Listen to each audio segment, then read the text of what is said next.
There are a ton of sets in Magic's history, and a never-ending stream of new products means that we can only really talk about the newest set and then have to move on to the next one, but I want to take this time to talk about 5 sets that aren't necessarily old, but aren't the newest that are still really great to pick up in 2024. And if you decide you want to pick up any of these, you should do so from TCG Player, the sponsor of this video. They provide a convenient place for you to browse a multitude of local game stores from all over, ensuring you're getting the best price on whatever you're buying. TCG Player is where all of the price data for this video comes from, and if you decide to pick anything up, if you use my link in the description, you help support content like this at no extra cost to you, and it really helps out a ton. Alright, let's jump into this, starting with Commander Legends Battle for Baldur's Gate. This was the second Commander Legends set that, when it came out, was met with pretty negative reviews, and I think a big part of that was just because it was called a Commander Legends set, and when you compare it to the original Commander Legends, there are a lot of things that are disappointing. The reprints just weren't as good, and it didn't have any high-profile ones like Mana Drain, and the new cards weren't as impactful as things like Jeweled Lotus and Jessica's Will. But just because it wasn't as good as Commander Legends doesn't mean it wasn't a good set. If we take away the Commander Legends name and just look at it as a set by itself, there are some really great cards in it. First off, there's all of the Ancient Dragons, including Ancient Copper Dragon, which is the most expensive card in the set, going for about $55 right now. But we also have some really powerful cards like Karlach, Battle Angels of Tyr, Displacer Kitten, Tasha, Minsk and Boo,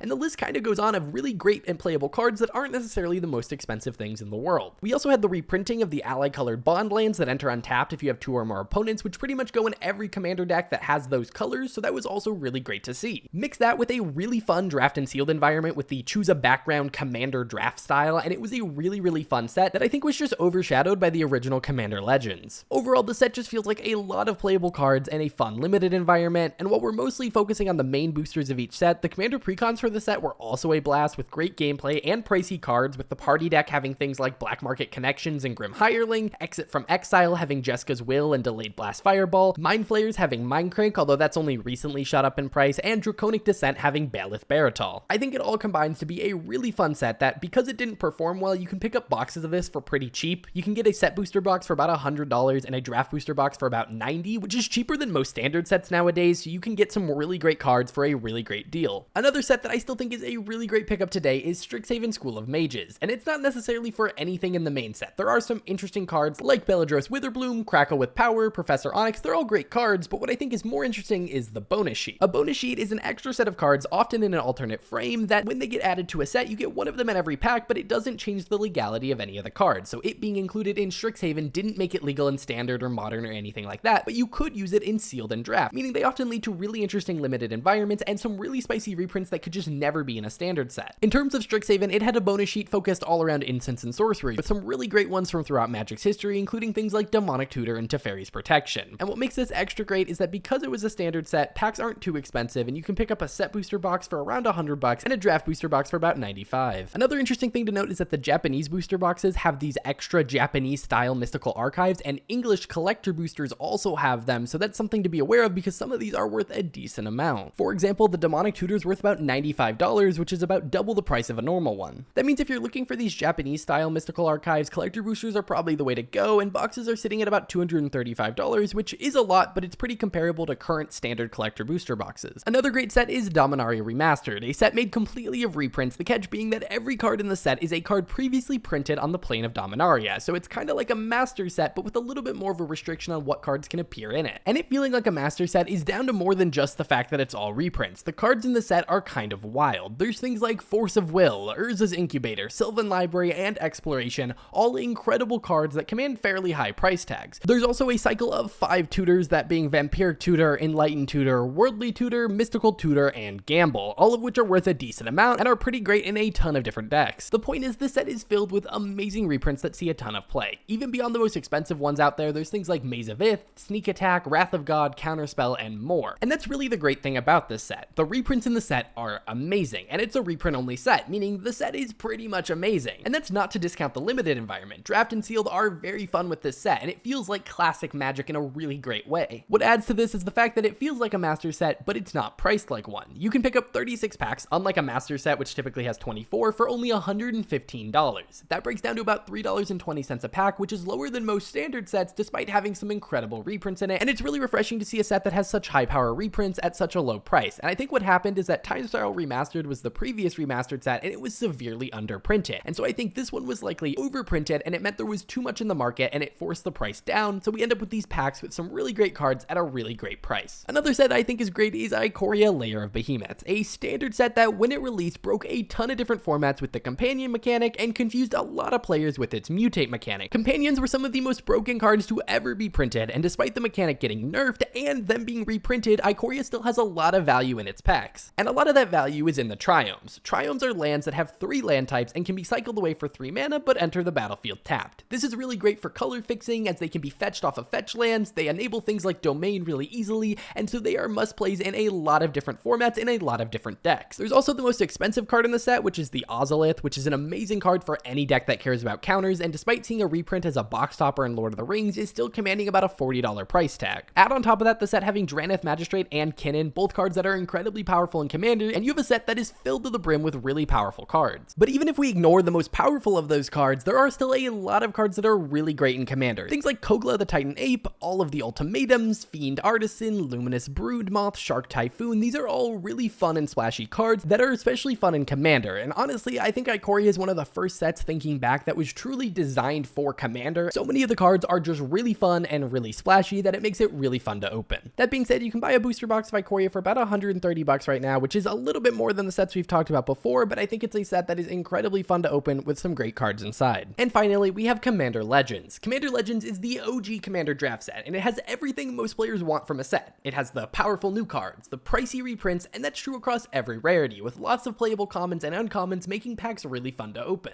Typically, if I'm looking to spend money to just upgrade my decks, I am going to buy singles, like I mentioned at the beginning of this video, but when I buy packs, I do it for the enjoyment of opening it, and typically I'm pretty satisfied if I open a playable card, and almost every Commander Legends pack I've ever opened has had at least something playable that can go into one of my decks. In fact, I bought a box of Commander Legends, and when I opened it, it kind of gave me this great toolkit of cards if I ever just wanted to build a deck with the cards I had. It has a lot of those really great cards that a lot of different decks are looking for in a pretty big number since each pack is 20 cards. On top of that, this set offers the best Commander draft experience in my opinion of any set that's tried it. So no matter what you like to do with your packs, Commander Legends is a blast. And in terms of the cards you can pull, some of those spicy new cards that Commander Legends introduced are things like Jeweled Lotus, which is currently going for about $100, Commander Plate, which is great in almost any Commander deck, Opposition Agent, Sakashima of 1,000 Faces, and Jeska's Will, all of which are great cards that see play in a ton of different decks. And the list honestly keeps going from there, but there's also great reprints like Mana Drain, Vampiric Tutor, and Scroll Rack, leading to a very fun set to open where your rares and mythics are often going to be really great cards. But even uncommons, there's things like 3 Visits, Open the Armory, Thought Vessel, Victimize, and Arcane Signets, all with foil versions that we don't get too often because most of those reprints are only in Commander decks. Even at common, we get things like Preordained, Fyndhorn Elves, Viscera Seer, and Command Tower. And again, none of those commons or uncommons are necessarily expensive, but they're all very playable, and so having extras is really nice, and it makes those common and uncommon slots actually feel nice to open and not just feel like draft chaff that you're never going to use. Now, I will say Commander Legends is a little bit more pricey, with a box going for about $140, but compared to something like Commander Masters, this still has all those great hits, but without the huge price, and so I still think it's worth buying in 2024. It's also important to note that the collector boosters are a little bit on the higher price for this set, being about $400 for a box of 12, but they do have the foil-etched commanders, which can add some value, but we're not going to dive too much into that here. They obviously also have all the extended arts and foils and stuff, but my recommendation is for the draft boosters because I don't think the collector boosters offer enough to be worth their price. Alrighty guys, those are the 5 sets that I think are still worth it to pick up in 2024. As always, nothing in this video is financial advice. We're mostly talking about how fun it is to open and the playability of the cards within it, but if you do decide to pick up anything from this video, if you do so from TCG Player, using my link helps directly support videos like this and it would mean the world. If you want to see more content like this, you can check out this video where I talk about 5 pre-cons that are still worth it, or check out this video that YouTube's recommending just for you.